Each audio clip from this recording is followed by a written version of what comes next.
Matatandang pasado alauna ng hapon kanina nang isinakay si Teves sa military plane ng Philippine Air Force. Kasunod ito ng utos ng gobyerno ng Timor-Leste na pagpapadeport kay Teves matapos muling maaresto sa kanyang tinitirhan sa Dili noong Martes, Marso 2024. Unang naaresto si Teves habang naglalaro ng golf sa Timor-Leste.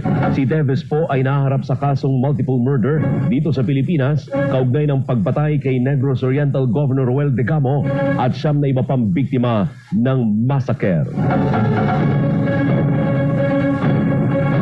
Nadagdagan pa ang mga questionabling pangalang tumanggap ng confidential funds mula sa Office of the Vice President. Ayon kay House Majority Leader Paulo Ortega, ilan sa lumutang na bagong benepisyaryo ay may mga apelyidong kagaya ng mga senador katulad ni Revilla, Lapid, Ontiveros, Estrada at Escudero.